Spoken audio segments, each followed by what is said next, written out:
It's a pleasure to welcome you on behalf of the co-organizers, the United Arab Emirates COP28 Presidency, the United Nations Environment Programme's Cool Coalition, and Environmental Investigation Agency, and Sustainable Energy for All, to our event, which is focused on global action and increased ambition on sustainable cooling towards COP28. I'm Lily Riahi, coordinator for UNEP's Cool Coalition, and I'll be moderating the discussions today. Just to note for your information, this event is being live streamed. So we'll begin the session with a spotlight on cooling, joined by colleagues from IRENA, COP28 Presidency, and the US government. In this session, we will discuss how global collaboration on sustainable cooling is increasing in the run-up to COP28 and introduce the COP28 Presidency's Global Cooling Pledge and Cool COP menu of actions. We will then pose questions to our panel of distinguished guests from Pakistan, Kenya, Vietnam, Panama, Dominican Republic, and ICLE. To learn more about how these countries and cities are meeting the demand for sustainable cooling through plans, policies, and actions. We will close with a question and answer session to all of our panelists, so we kindly request to keep your questions noted for then. Now I would like to introduce our distinguished panel. First, Dane McQueen, UAE COP28 Presidency, Director of Programs and Partnerships. If I can hand it to you. Oh, okay. Thank you, Lily, and good afternoon, everyone. My appreciation to our co-organizers and to the many fans of cooling in the room who have helped to make this, I hope, a transformative year for the topic.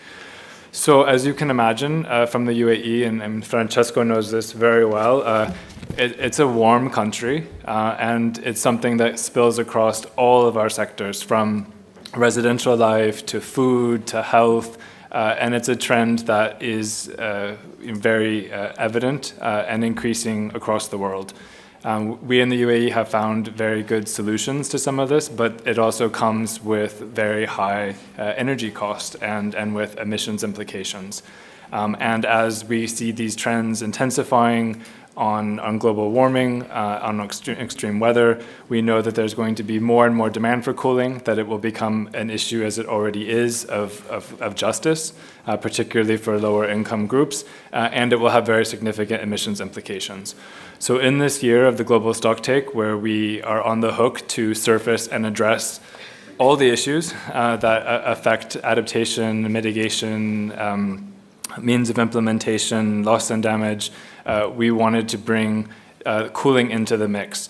And we're very fortunate that there's been a long history of action by the Cool Coalition, many of whose members are here today, and that Lily has stewarded since the SDG's Climate Action Summit, and introduce some potential options for what is a meaningful response to the situation that we're facing. So one of the ideas that has come up through consultation is the idea of a global cooling pledge, where different actions that can affect the mitigation and adaptation and justice side of the story can be embraced by different actors.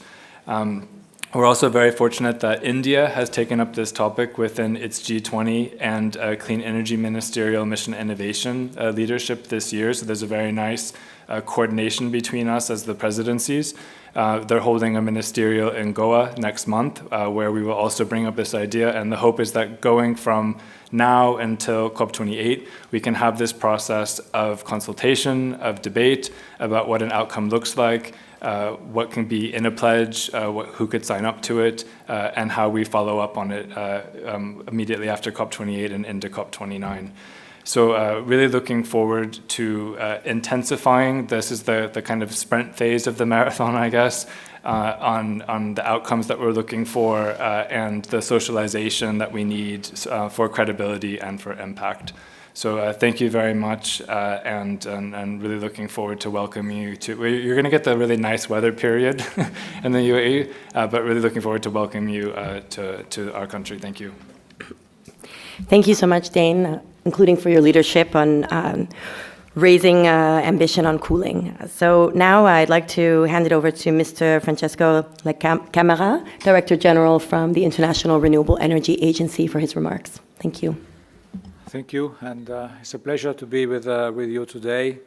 And naturally, let me first thanks the UAE and my colleagues at Cool Coalition for their efforts in putting cooling high on the political agenda at COP28. Climate crisis is upon us. A little more than 1 degree of global warming means that the planet is already hotter than ever before.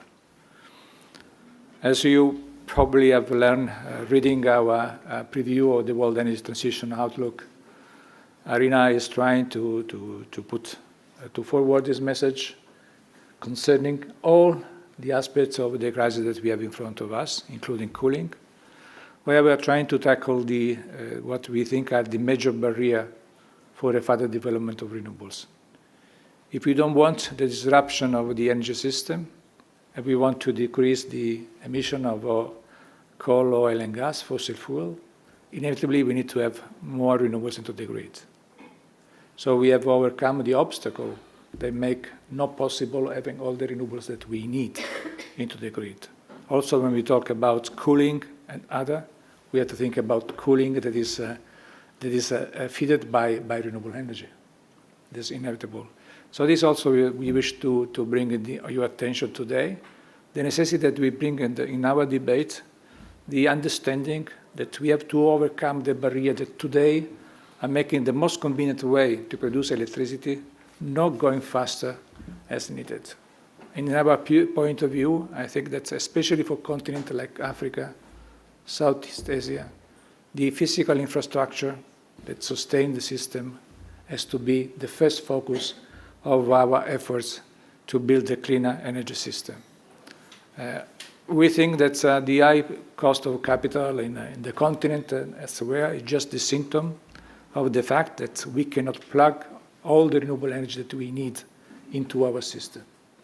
So how is possible, for example, for Africa, the most important powerhouse for green hydrogen in the world, how is possible for them to trade hydrogen? They can use the helicopter. No? They have no other means. So I think that this has to be something that we have to take into account, because for having more renewable energy to feed cooling and heating, all that is related to energy, we need to have the infrastructure that make possible trade the renewable energy. Because we have discovered all during these last 2 years that there is not a characteristic of variability or intermittency that's just for renewables. Intermittency is for every source of energy. It's the structures that sustain the energy system that make possibility to have the base load to be guaranteed. And we think the infrastructure is the first moment.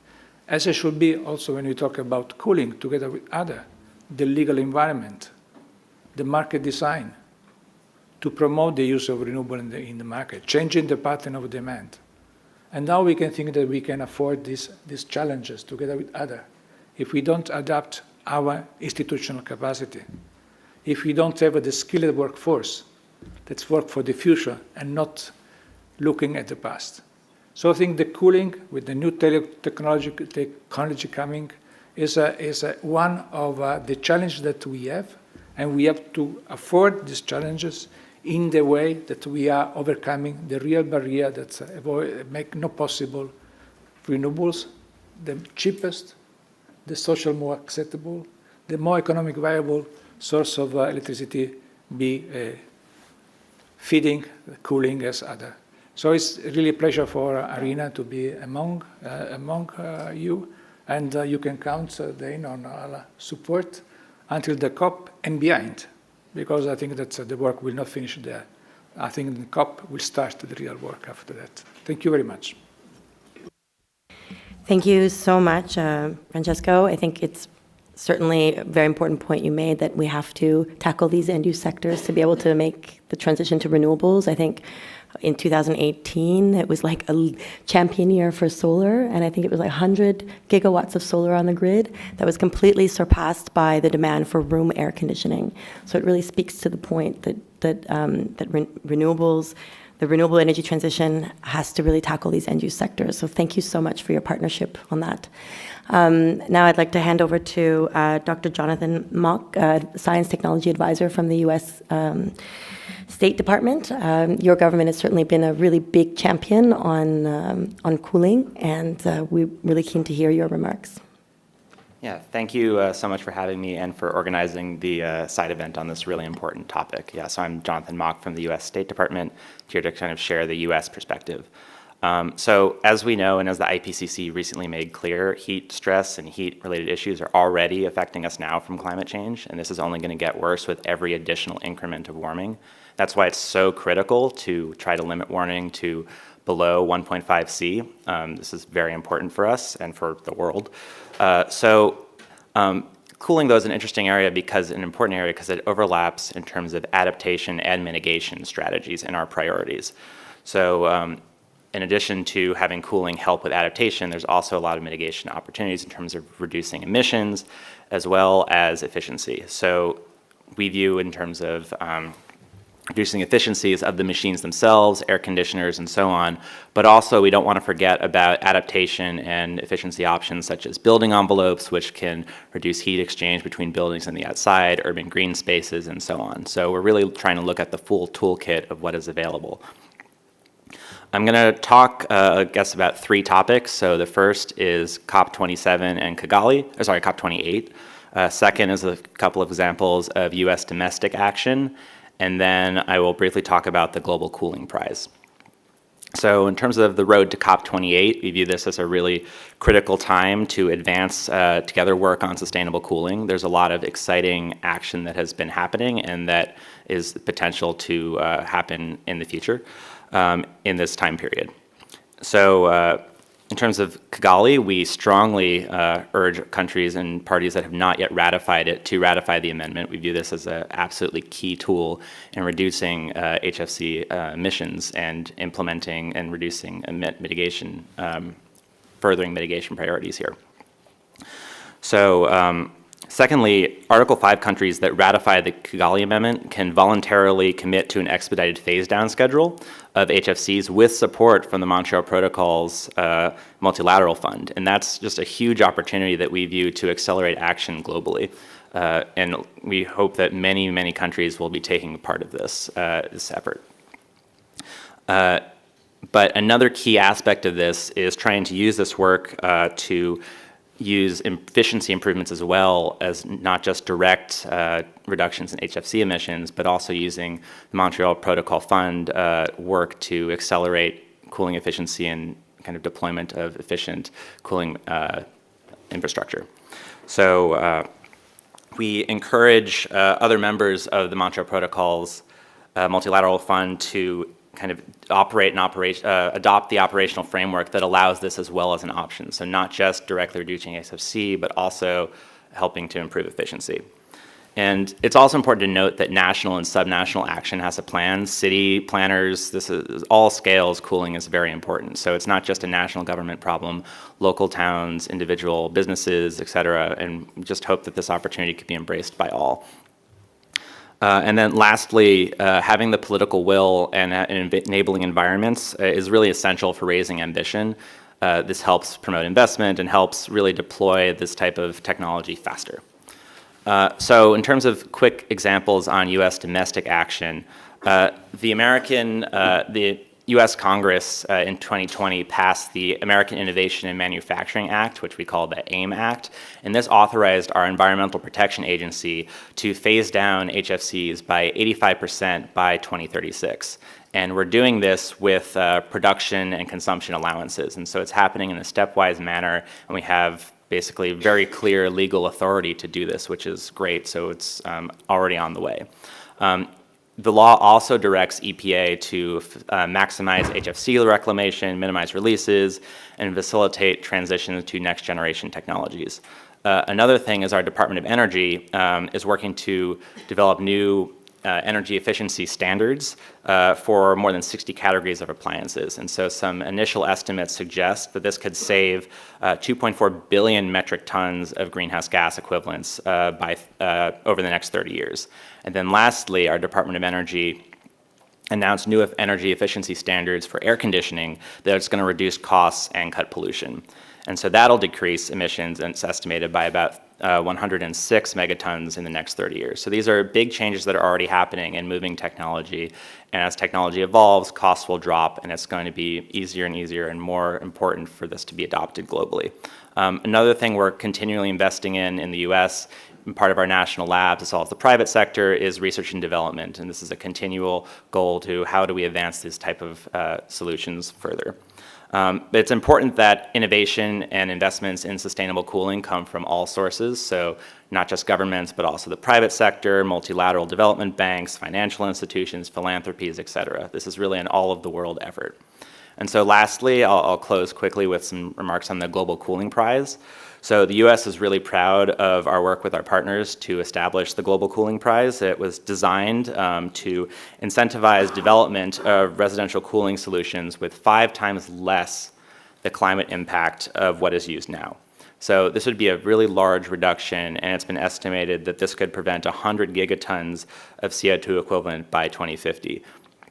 As we heard from other speakers, cooling is supposed to be dramatically increasing in terms of demand in the future, and so this can really help with that. And we're already seeing some prototypes making their way onto the market, so this is a strategy that is starting to work, and we're really excited to see where this goes. And we're working to build partnerships with manufacturers in the US and around the world on the adoption of these innovative room air conditioners.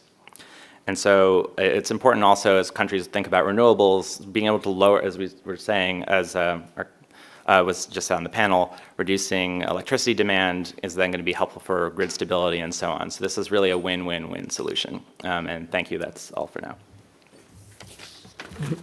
Thank you so much, and indeed, congratulations on the Global Cooling Prize, on those prototypes that have been out, and I think one of them also has solar directly being used on the air conditioner, so it's really integrating the renewable energy aspects as well.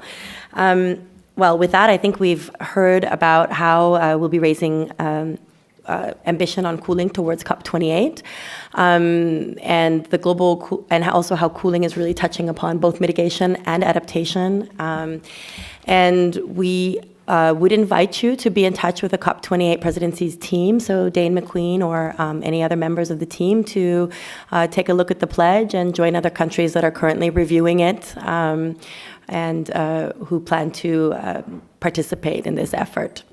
With that, I'd like to thank our panelists and invite the next panel up. Thank you.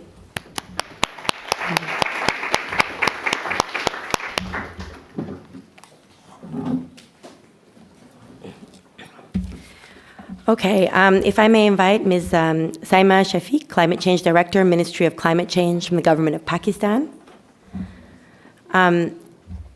Mr. Stefan Zoika, Deputy Director, Renewable Energy Ministry of Kenya. Mr. Tan, Deputy Director General for Climate Change, Ministry of Natural Resources and Environment for Vietnam. Thank you. And Ms. Natalie Flores Gonzalez, Director of Climate Change Adaptation and Mitigation, Vice Ministry of International Cooperation from the Dominican Republic. And Ms. Marijke van Staden, Director of Business Development at ICLE.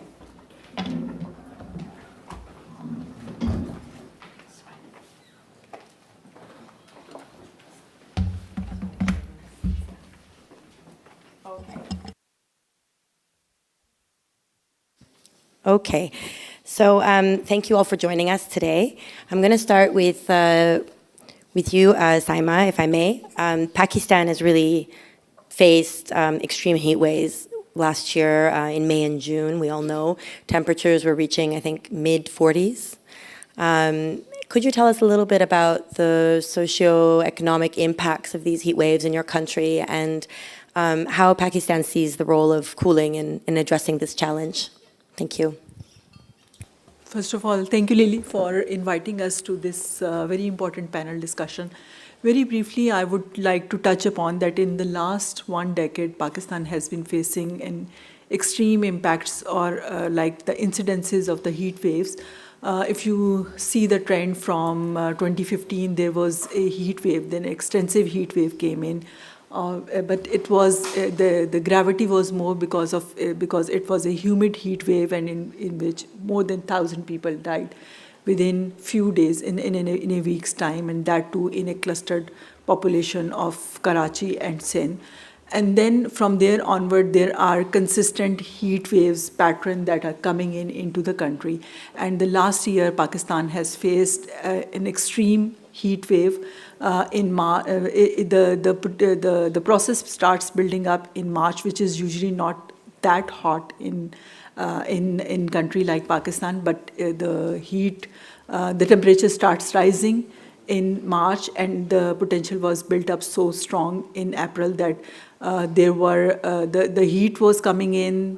In Balochistan, there were fire outbreaks, like the Shirani forest. The major part of the Shirani forest got burned just because of this heat wave. And then there was a glacial outburst phenomenon that was also setting in because of the heat waves in the areas of Gilgit-Baltistan. So when the heat waves are coming, they are not coming as in standalone incident. They are bringing in more complicated situations on the ground.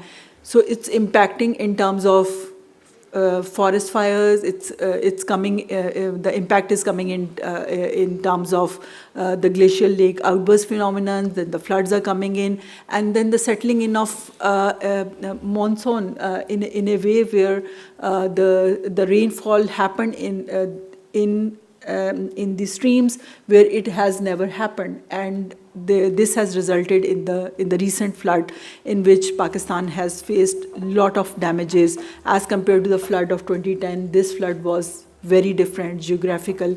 The footprint of the flood was totally different from 2010, and the water could not drain into the river streams because the rainfall patterns were in a way that they were not coming directly. The gradient was not following to the main rivers. So this is kind of an impact in terms of which you can see that on ground. But in terms of the systems, the heat waves are impacting our health system. In Pakistan, the health system is not that strong. So our human resource capacity within the health ministry and the health infrastructure is not that strong to combat or come up or cope up with the situations on ground.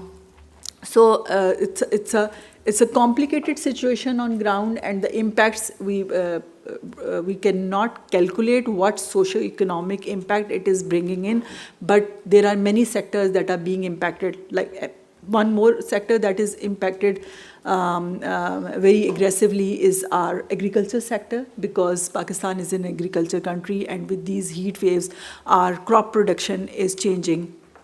And then our food value chains are getting impacted because the kind of food which is available in the market, it has the shelf life of that food becomes is disturbed. So loss of there is the food waste and the crop productivity also gets impacted because of that. So this is kind of a scenario that is happening because of the heat waves. Now coming over to the second part of your question, that what Pakistan is doing, since we are being impacted, but with whatever the meager resources and meager capacities we have, we are trying our level best to come up with the policies and strategies to actually address the problems that are happening on ground.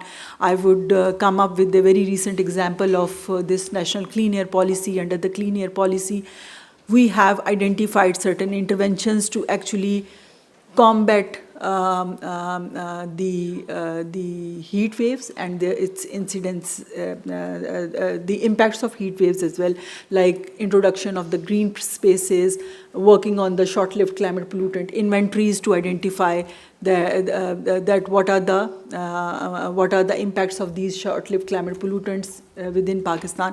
And then our national climate change policy is also identifying some concrete interventions in terms of it's supporting one of the flagship programs for nature-based solution, like there's a Green Pakistan program to plant trees. Green building codes is another intervention which Pakistan is now taking forward with an intent. Land use management is prioritized area, but apart from that, we are also working on our national clean air, national cooling action plan as well.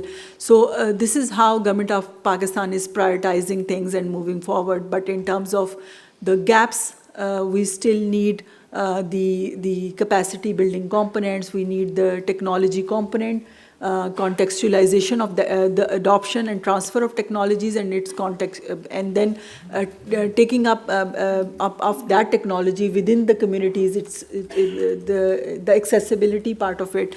And obviously, for countries like Pakistan, adaptation technologies are also important, and our indigenous knowledge based on which the adaptation was happening in the past few decades is now fizzling out. Like our construction patterns, our building infrastructure has changed, so there is less adaptivity with the heat waves. And there's a need to actually revive a lot of things to actually combat the impacts of heat waves in Pakistan. So much, Saima, for sharing your leadership in this space and bringing to the fore the real role of cooling also in the adaptation space. And also, I think your comprehensive approach to tackling the challenge with the variety of policies that you've described is very important and inspiring to learn from. I think Pakistan actually joins another 35 countries that have national cooling action plans developed, including those on our panel today. I know Panama, Vietnam, and as well as Kenya, who I know will be launching its national cooling action plan with the support of Sustainable Energy for All later this month. So maybe with that, I can turn to you, Steve. Stephen from Kenya, I know that meeting the growing demand of cooling services without compromising climate change objectives will definitely require a large investment in energy efficient solutions that are affordable but also accessible to all. Could you let us know in Kenya what the government is doing to promote such renewable and energy efficient cooling solutions? Thank you very much for inviting Kenya to be able to participate in this side event. I just want to highlight that as a country, we have moved forward in terms of renewable energy. If you imagine from 2013, our installed capacity was 28% renewable, but now we are boasting over 75% power generation coming from renewable. And more than 94% of the power being supplied to the community, the population is, being utilized is from renewable energy. So we believe that with this kind of energy that we are producing, we can promote cooling in our country. And we aim to, as a country, our target is to reach 100% renewable by 2030. That's our goal as a ministry and as a country. We have also developed energy efficiency and conservation strategy in the year 2020 with a focus on reducing the greenhouse gases, and especially with cooling equipments. So there's a lot of emphasis in that energy efficiency, and again also in the building environment, because we are the energy strategy. This energy efficiency talks about improving energy efficiency in the building by having more space where we have aeration in the buildings, and then use of less energy intensity in cooling. We have also seen a change. We are switching from the British standard codes to the energy performance of buildings, and this is emphasizing on the passive design strategies, especially on natural cooling methods, sun shading devices, and use of natural lighting with a proper orientation and local building materials, and also use of renewable energy. So we believe this switch from the old code that was we had designs of building having lights on almost because of the congestion of the buildings, and again also the design of the windows and the doors and spaces. We are moving into a space where we have natural cooling going on. As you've mentioned, the country is also developing a national cooling action plan, which will be launched soon. And in this, we are emphasizing on increasing of performance and efficiency of energy-consuming cooling appliances and transitioning to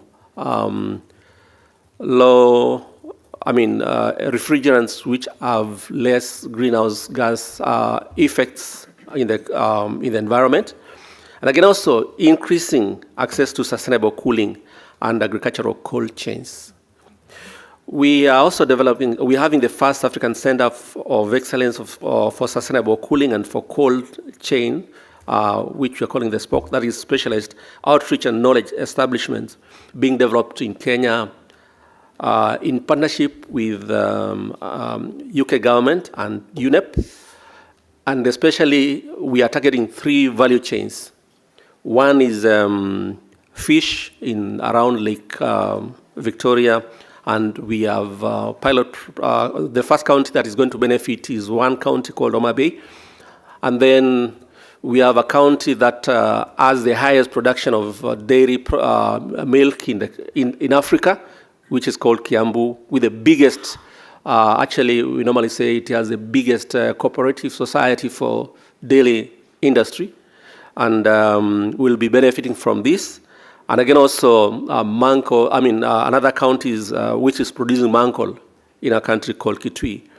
So this center will focus on, it has several aims. One is to develop, test, and demonstrate, and again also deploy fit-for-market pathways to net zero smart cold chains and cooling at scale in Africa.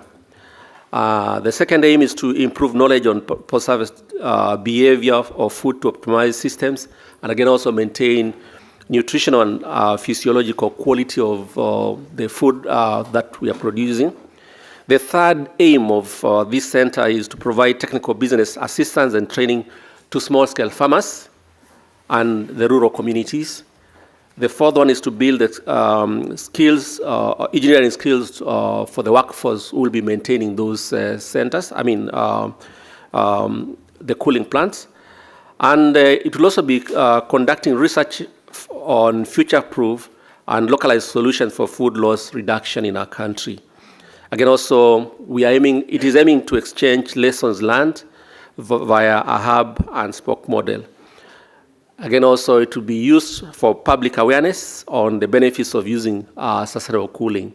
So as a country, we believe that the surrounding countries can come and learn from us. So this global cooling pledge is an important and exciting milestone on the promotion of sustainable cooling, given that it holds countries to account on their commitments for furthering sustainable cooling agenda. Thank you so much. I think it's really inspiring to hear the variety of actions you're taking across food, also on buildings, on the F-gases, coupled with efficiency. It's really exciting to hear that, and I think really demonstrates once again that cooling is a cross-cutting topic on mitigation, on adaptation, delivering on energy, on food, on health. And we're really excited to hear your support for the cooling pledge and your support also to work with other countries in the region to share some of your experiences. So thank you very much for that.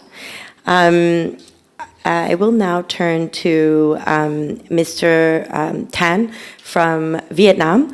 Vietnam is also taking early action to curb emissions growth from cooling. Your updated NDC included cooling and also ambitious aims to deliver a net zero economy by 2050. And you've also acknowledged that access to cooling is a public health imperative. Can you please tell us a little bit more about what Vietnam is doing to promote sustainable cooling? Thank you. Thank you. Thank you, Lily and ladies and gentlemen. And thank organizers for giving me this opportunity to talk with you on what Vietnam doing on promote sustainable cooling. As you know, Vietnam is facing one of the hottest summers this year. So that just a few days ago, on June 1st, Vietnam broke its record for its hottest June days in history. The temperature reached 44 degrees Celsius. We knew that temperature will continue to increase and heat waves will become more frequent and intensive, impacting vulnerable populations at least.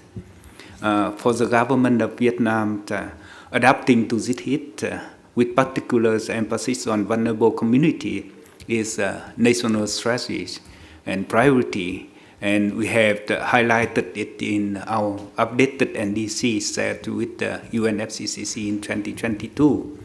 But we also face with significant challenges across many other sectors that including flooding, cyclone, extreme heat, drought, etc. For our cities and communities need to adapt to this, of course, and then but we need huge cost to spend for adaptation.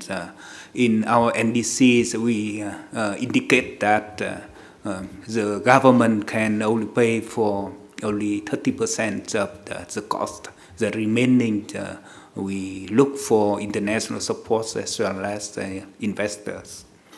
Adapting to this heat is unavoidably requires a cooling solution. So, and our food health sectors and industries also have significant needs for refrigeration and cooling. But it is critical for us that cooling demand grows in control and shift to more sustainable solution to undermine our transition to be a net zero economies by 2050. We have clearly set our in our NDC and national climate change strategies the need for tackling cooling demand, and we have ratified the Kigali Amendment. By 2030, our national strategies indicate that we will reduce 32.6% energy sector emission, and cooling sector will have a major role to play. Specifically, the net zero strategy includes making important changes to refrigeration and air conditioning sector, and promoting use of energy saving and green building materials in residential and commercial sectors, along with urban planning level solution. I would like to provide you some specific action that we are taking. The first in 2019 and 2020, with support from KCEP and World Bank, Vietnam developed a national cooling action plan focused on room air conditioners, and now with support from UNEP, UNSCAP, ETP, we are expanding the national cooling action plan to cover other sectors such as food cold chains, passive cooling, and direct emission from refrigerants. The second, through funding from Clean Cooling Collaboratives, my ministry is working with UNEP and the Global Green Growth Institute in preparing urban cooling plans that integrate action on cooling natural extreme heat into urban planning for 3 cities. This will create a model for other cities to follow. In parallel, we are preparing the investment pipeline for urban cooling projects that will incorporate cooling investment in our Environmental Protection Fund. Third, we have also incorporate refrigeration and cooling into the law of the environmental protection, which requires major emitters and energy consumers such as industries and large commercial buildings to track and report emission. This is an important step toward to establish the carbon trading market, which we expect to be ready by 2025. and we support major users of cooling to reduce demand and transition to sustainable alternative.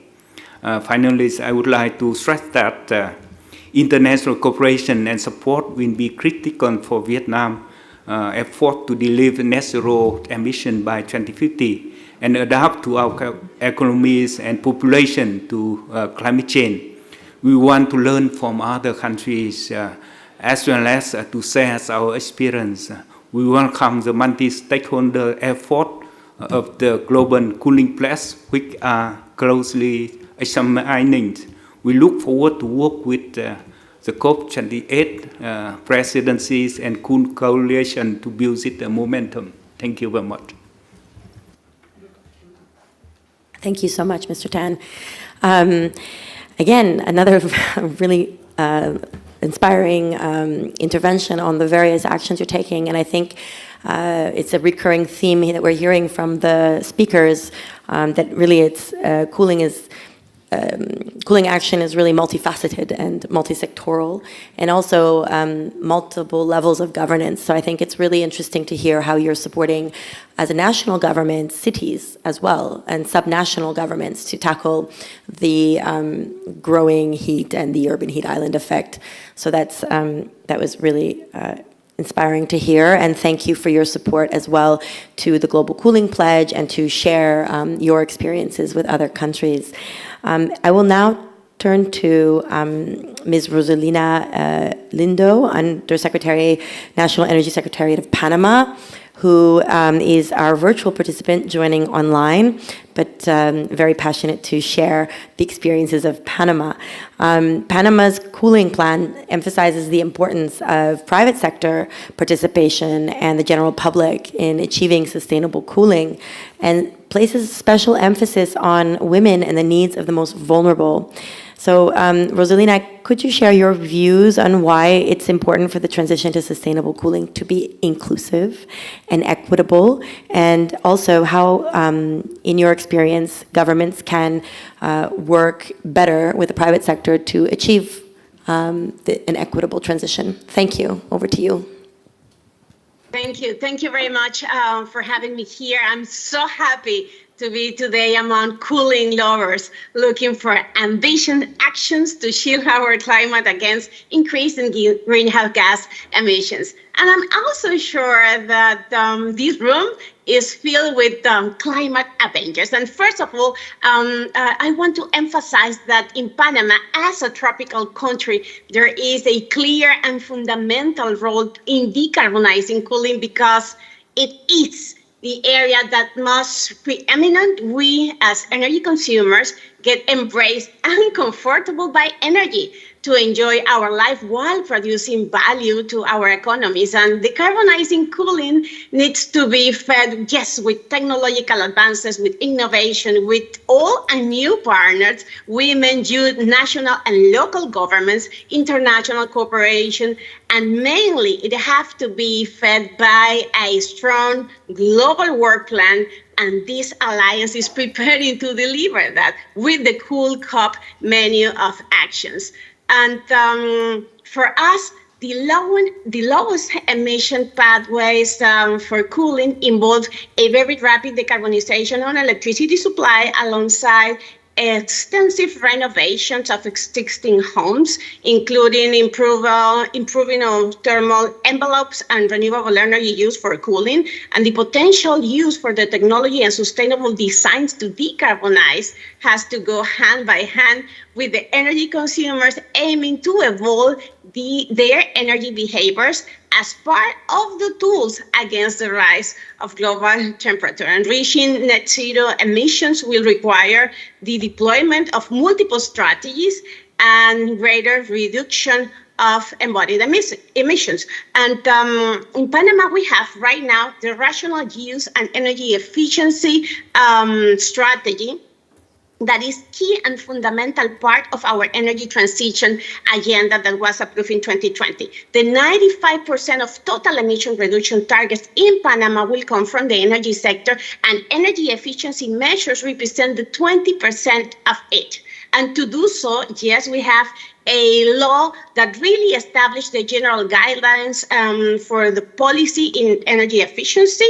And the strategy that we have clear 42 lines of actions to be achieved before 2030. But it's also important to recognize that by accelerating energy efficiency equipment penetration in 35% and 72% in 2050, our national energy transition agenda is looking forward to deploy and bring to the table at least an additional investment of $77 million just for cooling. And also we have a clear plan in order to reduce the final electricity consumption in 15% by 2030. And as you said before, Panama has a cooling plan, and this cooling plan is aiming to assure that we are able to collaborate among each other to mainly three things.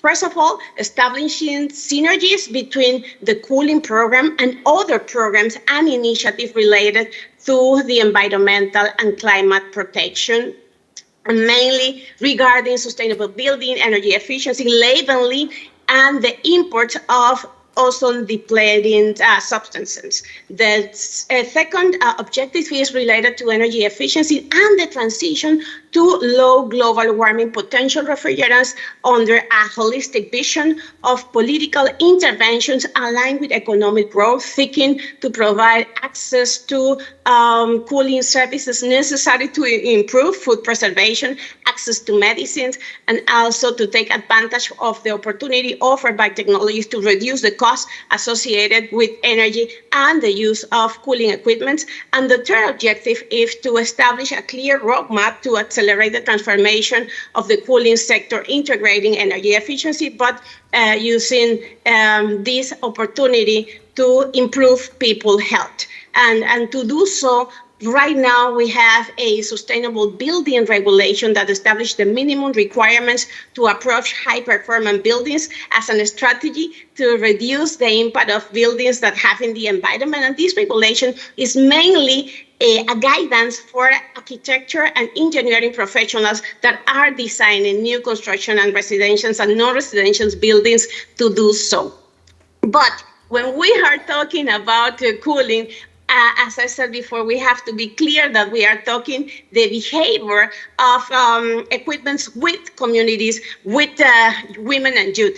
And for that, we have clear alliance with organizations and associations that are the focus of the consumers of the energy. As an example, last year, we start a full campaign in every single commercial center of Panama, in the main city and in the inner part of the country, to start explaining what is in the energy bill and that you don't have to be afraid of the energy bill. And after that, when people start to get used to talk about kilowatts hours and so on, we explain clearly why it is important to choose an equipment that has more efficiency, but also that can bring more savings for your home or for your offices. And having that in mind, we also develop a plan in order to replace equipment that are not efficient, but also to bring to the table photovoltaic systems for the households that are consuming 300 kilowatt hours per month or less, in order to assure that the reduction of subsidies that is implies in the payment of electricity will be a saving for the public sector by not giving those subsidies for the electricity, but also a saving for the different households that so far our plan is to reach in the next 2 years around 17,000 pilot households, in order to reduce and save at least $40 million for the next 6 years. For us, it is key to do energy policies that bring cooling into the table. And I have to recognize that cooling is the great importance in Panama, because the 42% of electricity consumption here comes from cooling devices. That was a way to end. 42%. That's quite significant, and you are definitely a climate champion in Panama. So thank you so much for sharing what you're doing, and I think really bringing in the role of also incentivizing and raising awareness of the consumers, and not forgetting that that's also a very important part of this. And also for sharing the various ways that you're linking the synergies in the cooling space, including with F-gases and efficiency. And I think there it's really important to reiterate what we also heard yesterday in some of the discussions, that phase down of HFCs can really lead to 0.4 degree at least of avoided warming by the end of the century, and coupling that with efficiency can double those climate benefits. So it's really great to hear that you're leveraging that. So thank you so much for joining us from Panama, and for the great work you're doing. I will now transition to Natalie from the Dominican Republic to hear about how you're improving access and affordability of cooling solutions for lower and middle income communities, and alongside other measures to promote sustainable cooling. Thank you. Thank you very much, and thank you very much also to the COP28 Presidency for hosting this interesting initiative, the Cool Coalition, UNEP, which is an ally of the Dominican Republic in various topics, and the Sustainable Energy for All initiative. Of course, greetings to all my colleagues that I admire a lot and that I'm very happy, to share it with, especially Rosie, which was climate change director as well for the Ministry of Environment of Panama. And now I'm a little afraid because she's an expert in energy. I'm not. But of course, I'm here just to give you a little scope of what the Dominican Republic has been doing. I'm here with Ivan Relova, which is one of the experts of the Dominican Republic in this topic. Actually, he should be here talking. No, he wouldn't accept, but he's been, leading us from the science-based approach for the country to achieve most of what we have right now. I'll try to be brief because this is not of my strength, but the Dominican Republic has in its constitution climate change adaptation and sustainable development of our territory. This is interesting because being a republic, right, with a constitution, after the constitution, like in the pyramid of legal framework of the Dominican Republic, the most important thing is the international treaties that are ratified.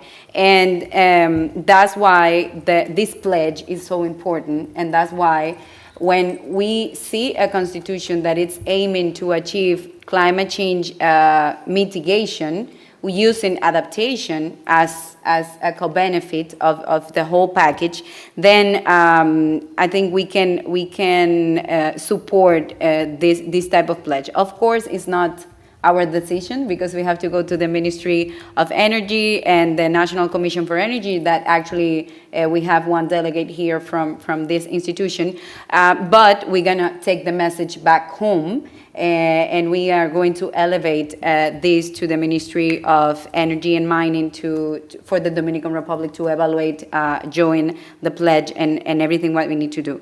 Then when we go back to our legal framework, the Dominican Republic also has a law that is our law of development. We call it strategy.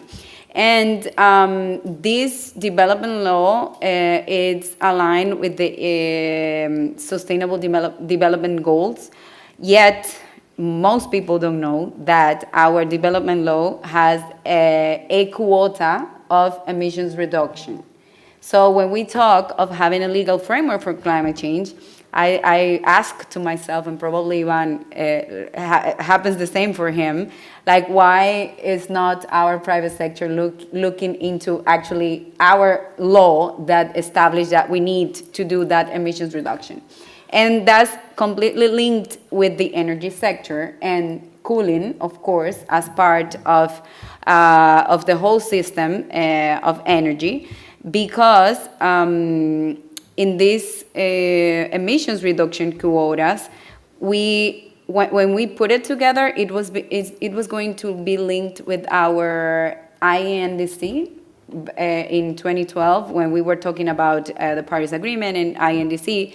But now we have a more ambitious emissions reduction NDC, which conditionates our investment in 5% of our NDC to the private sector, and that's where energy and cooling and everything comes in, but also in the 2% of investment that we are going to be dedicating from the public sector. This is important because, of course, as most countries, energy is our bigger source of carbon emissions.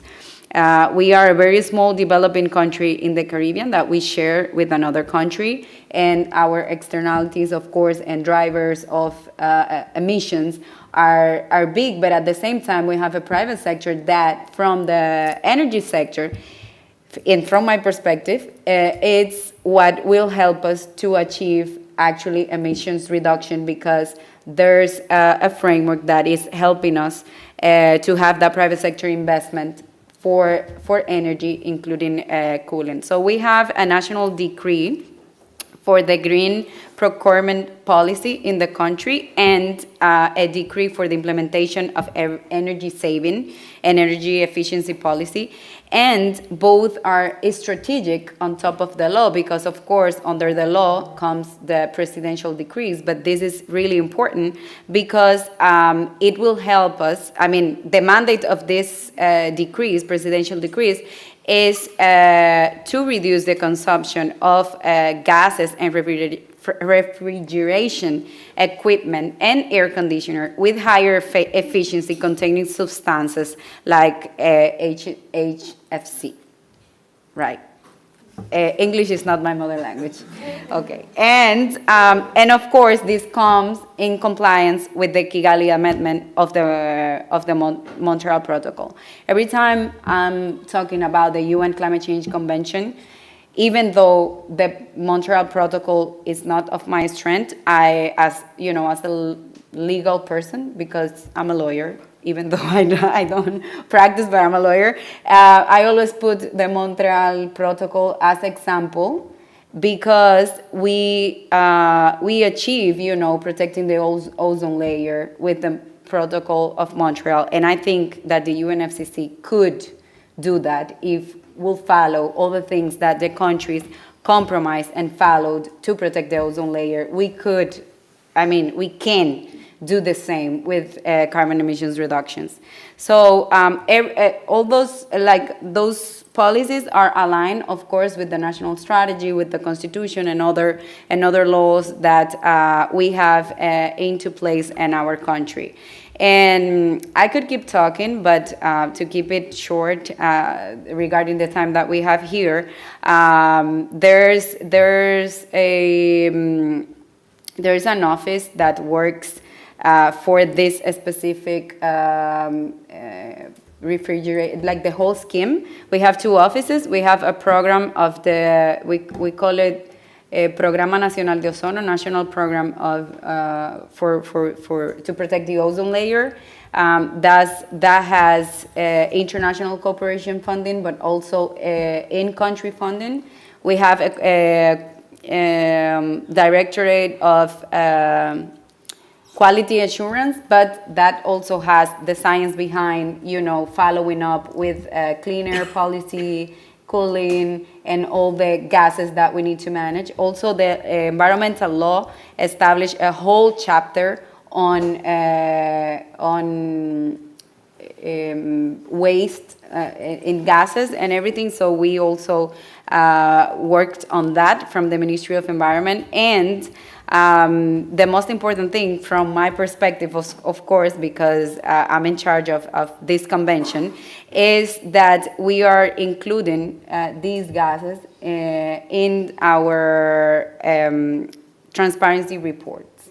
And that's what we did with our first biennial report, transparency report. And we right now are working very closely Even with UNEP, we're trying to develop a new project to present to different funds in order to achieve how we link these gases with what we have to report to the UNFCCC.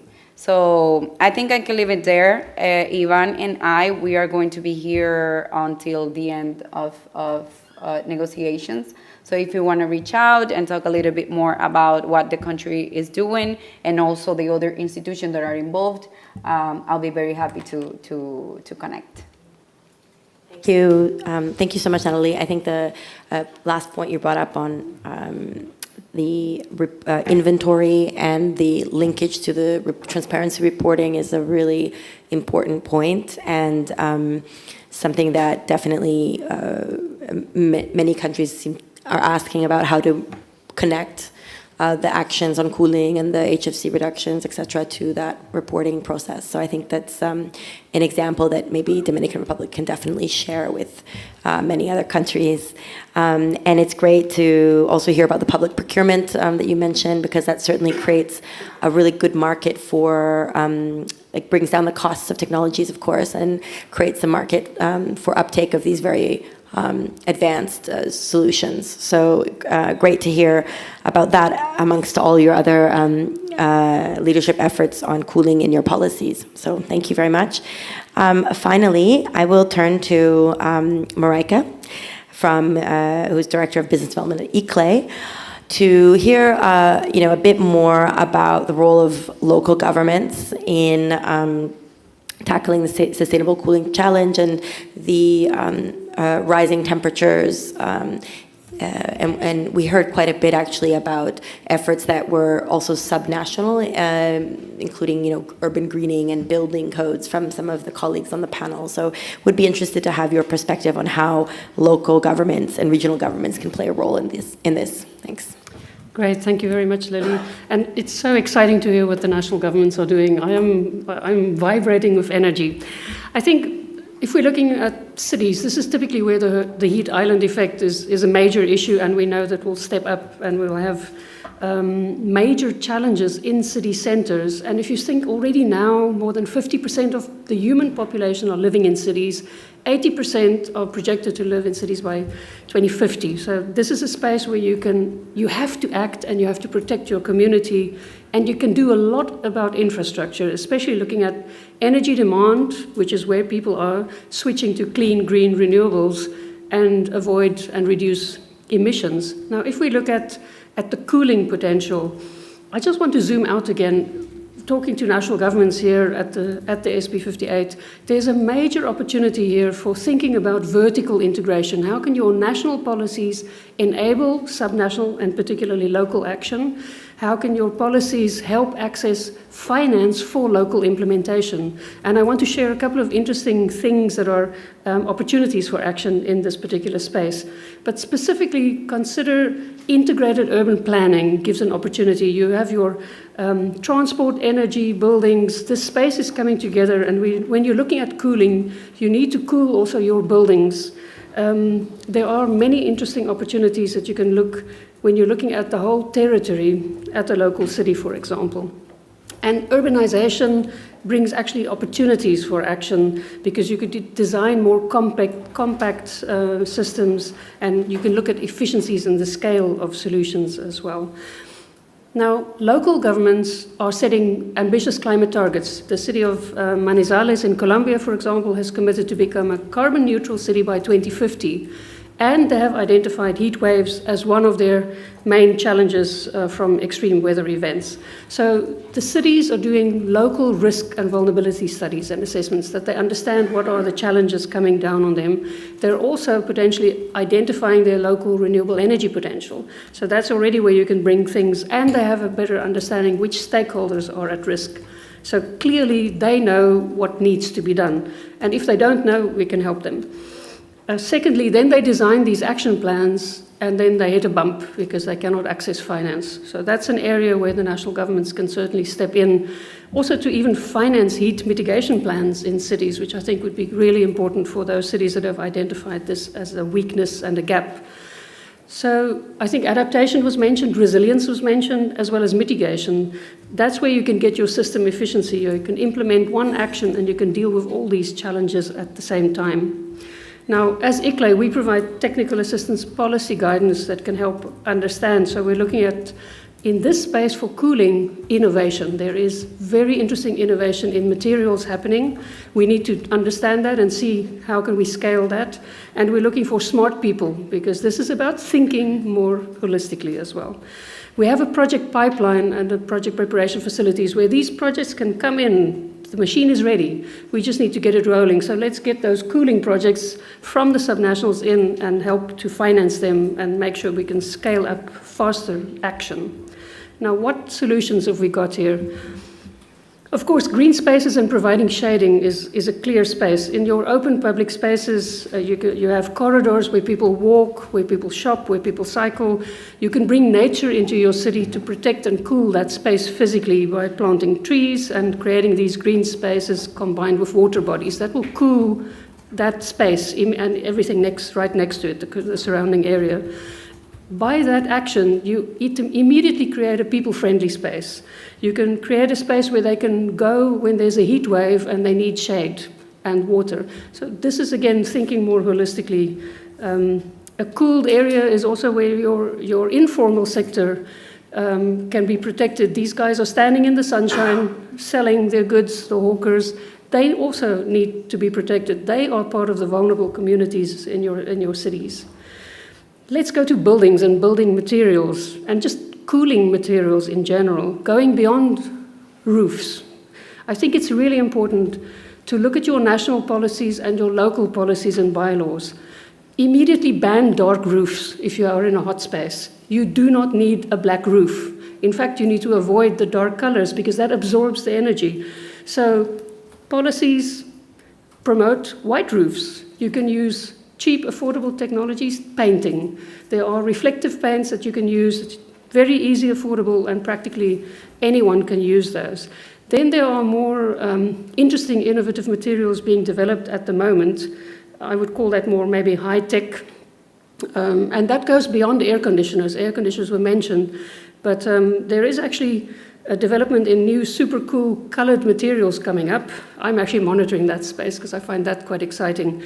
And the interesting piece is they were testing this in a few cities with the ambient temperature at 42 degrees Celsius.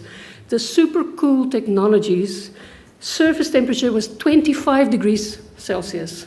So you see that, so these new technologies can just help drop down that automatically cooling in the particular space. This is happening in Australia, and very interesting leadership in the research and technology space there. And again, low technology, also just building design. Why are we still building glass towers? I don't get it. There's architects and engineers where you have to work together to design buildings, to use your bioclimatic architecture. The principles are known, but yet we do not apply them. And then thinking of the materials that you use to design your buildings. And please don't allow anybody to build buildings where the windows cannot open. Natural ventilation, a classical cooling strategy. People have died in buildings because the windows couldn't open and they were basically sitting in an oven. This is unnecessary and certainly not helpful for especially the elderly people and schools, kindergarten. Design of buildings is a critical space to make sure you don't even need that energy demand as well. Lastly, energy supply. Renewable energy is amazing. Cheap, getting really affordable at the moment, and you can deploy this in a socially and environmentally conscious way that ticks the box for the SDGs as well, the just transition. And this is where your district energy work that Lily and I have been dealing with for so many years, decades even. District energy is very interesting for co- and tri-generation. And for those of you who are not experts, there are wonderful documents that explain all of this as well. But switch to 100% renewables, because then you have your local energy generated from local solar radiation, wind, geothermal, and you can use these optimized, efficient technologies for your district energy. Wanted to ask one last a very interesting piece which people are typically not thinking of when you're in the policy space. Look at your wastewater treatment system. Every city has that. You have pipes running through your whole city. You can use those pipes to cool the city and to cool buildings in the city or to heat. So there are very interesting opportunities there where you can combine the water, sanitation, and energy space. We've done studies in cities to understand their cooling demand and opportunities to bring that district energy approach. But of course, it needs to be a dense city. This is also one of our biggest challenges. Then you have to dig up a lot in the dense city, but it's a good investment, it's a worthwhile investment, making sure that you're building a system for the next decade or 2 or 5 decades. We need to start thinking longer in terms of urban planning and more efficiently. Smart cities is the way to go. Thank you so much. Thank you so much, Marika, for giving us all those ideas about how cities can really play a role. And I think the impact of some of these passive and low-hanging fruit measures in temperature reduction that you mentioned, like the paints, the reflective paints and other materials, and urban greening and design of cities, I think is really powerful to hear the amount of temperature reduction. And I know that several reports also show the impact of energy on energy consumption in buildings for cooling as a result of these measures. So before I hand over to my colleague from EIA to do closing remarks, I just want to give everybody 30 seconds, if you may, to share in one word what you would call on others here to take action on cooling. If you may just use maybe one word, and then or if you want to share another remark, that's okay as well. But I would, of course, invite you to give advice to leaders who are looking to step up action on cooling. What would be your 1 or 2 words that you would give them? So maybe, Rosalina, I'll start with you, since you're on the screen. I guess I will be still in 30 seconds more because I just want to share that we are aware of for a coherent and integrated approach to energy issues and the promotion of synergies across the global agenda. The United Arab Emirates, together with Panama, are requesting to United Nations the designation of January 26 as the International Day of Clean Energy to be observed annually.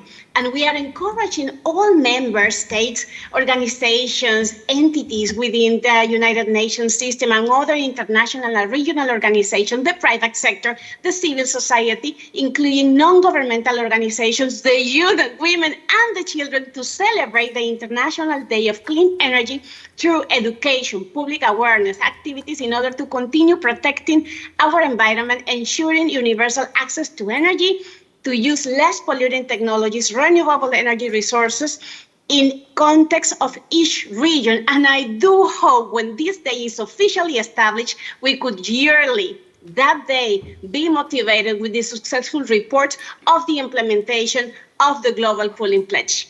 Thank you. Thank you so much. Okay, Marika. So ICLEI will join the Cool Coalition. I think the pledge is really important, and we will step up our cooling work, giving guidance to subnationals to help them understand the actions, opportunities to act and implement for policy, as well as then hopefully working with all the national governments to see how we can get this financed, because I think the potential for collective work here and contributing substantially from a climate change adaptation, resilience, and mitigation perspective is phenomenal. And this is untapped potential that we certainly need to investigate. Thank you. Thank you, Marika. Saima? I would like to say that there is a real need to mainstream all the actions across policies, not only the policies but also the actions and real work on ground. And countries like Pakistan are really in need of the capacity building, specifically from the technology transfer point of view. And then there is a need to build on more on the indigenous knowledge based on which the earlier construction patterns and living patterns were there in the local context. We need to build on that as well.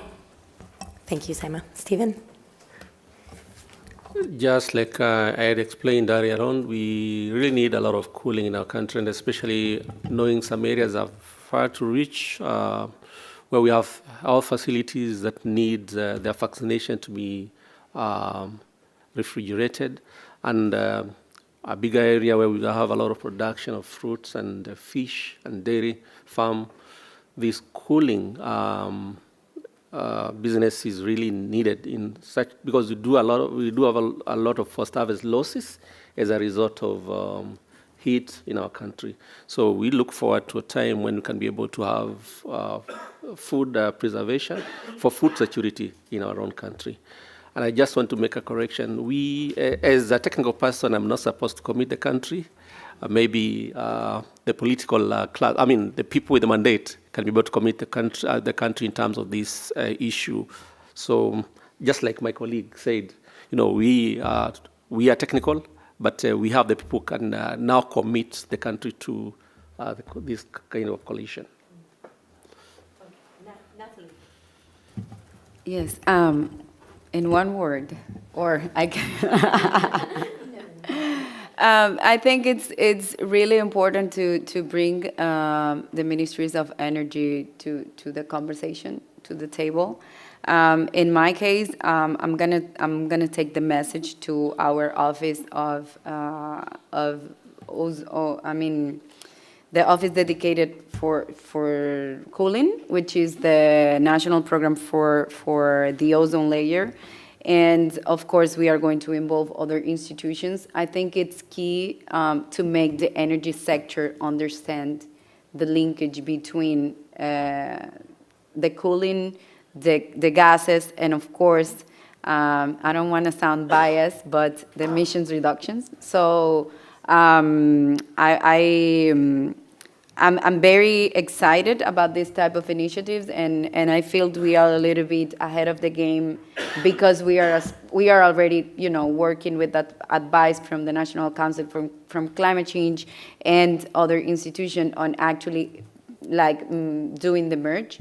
But like I said before, we are going to deliver the message, and hopefully you will have our Minister of Energy and our national program to protect the ozone layer taking over probably at COP28. Great, thank you. Mr. Tan? So for me, I think that it is zoation. This is the word that you would like to ask. So how? For Vietnam, we think that cooling action plan or cooling action is the need because we need to adapt with climate change, but also responsibility and also the benefit, because if we do good cooling plan, we can save a lot of energy and then reduce the cost of the production cost of the good that use energies. Other thing that for global side, so if we have cooling initiatives, so we can join action with other country and learn from other country. So make it the effort. It's how we say that bring everyone and then make the action become stronger. Back to you. Thank you. Thank you so much, Mr. Tan. If I may invite everyone to thank our panelists, to join me in thanking our panelists. It was a very informative panel. Thank you so much. And now I will hand over to my colleague, Vipassana, to give closing remarks. Thank you. And if I could request you to please pull up the presentation. Hi, everyone. Good afternoon. This is Avipsa Mahapatra with the Environmental Investigation Agency. And if you've never heard of us before, we are an independent organization that deals with the technology, the science, and the primary evidence that we gather from investigating environmental crimes and work with governments, multilateral institutions, as well as private sector to instigate change. Now, this was definitely one of the most refreshingly robust conversation I've heard on cooling, and I've been working in this sector for decades, and I will start, if you're tired of hearing about cooling, one thing I would start with a fun story is how EIA got into this space was back in the 1990s, we saw that across the Mexico-US border, drug cartels were finding a more lucrative deal by selling banned CFCs across the border. So that is where we started our first investigation on the cooling sector and have since worked with the UN and the governments in across different sectors. So it looks like the presentation is there we go. Yeah. Great. Okay. So I will not take too long because we are closing here. And the only thing I think from this conversation, I would say that we are hearing the governments over here talk about the different kinds of actions being taken both within national organizations as well as outside multilaterally. And the reason I think it is very, very important to ensure that private sector is also involved, not just within the countries, but across, is that this one number, that 10 new air conditioners will be sold every second for the next 30 years. So there is absolutely a role for private sector to play. And what we have seen over the last several years, and we analyzed past commitments from the private sector and found out and spoke to more than 30 companies that had made these commitments and found out that there was an intention to move. There was an intention from the private sector to commit to progress, but there were some challenges. And what we ended up with was a patchwork of commitments that were all over the place in terms of what we even mean by sustainable cooling and how much can we achieve. So I will just show you one graph. I promise this is the only graph before we end, is that while we are talking about sustainable cooling, while we're talking about cooling action plans, it is important to note what is it that we are defining as climate-friendly cooling and environmental-friendly cooling, and what is it that companies are reporting as part of their emissions, sort of taking previous comments both from Jonathan and other country delegates here on the need to keeping it real and connecting with other sectors. What I'm really, really encouraged to hear that I am hearing countries say that they are expanding their scope, they're expanding their ambition, and through the cooling pledge and even through the national actions, we're hearing an effort to have both measurability and transparency in this effort. And the most wonderful thing, and we have Lily to shepherd this, is that we're not letting countries do this in silos. This is happening in collaboration and in talking to each other. And now we need to replicate this for the private sector. And so I will just leave you with that in this sort of very quick round of why the private sector needs to be here and be held accountable to make commitments that really matter and are not just words, is that as countries plan their own climate action, there are billions of dollars and many, many billion tons of CO2 that we are leaving on the table if we do not get the private sector to meaningfully contribute. So I will request all governments, as you're thinking about your cooling pledge, also to get your private sector on. And I'm hearing a lot of momentum and a lot of countries getting ready to sign on to the cooling pledge. And hopefully we'll see you all at COP28 with the sign-ons. All right, thank you, Lily. Well, thank you very much. Please join me in thanking again Avipsana and our guests. Thank you. It's the end of the session. Oh, just one more thing. We will be sharing the QR code for the Global Cooling Pledge. So for those countries or private sector or non-state actors that would like to review, give comments, that will be open and available to you until the end of June. Please feel free to scan the QR code. And again, if you're not using QR codes, then please feel free to be in touch with the COP28 team. Thank you.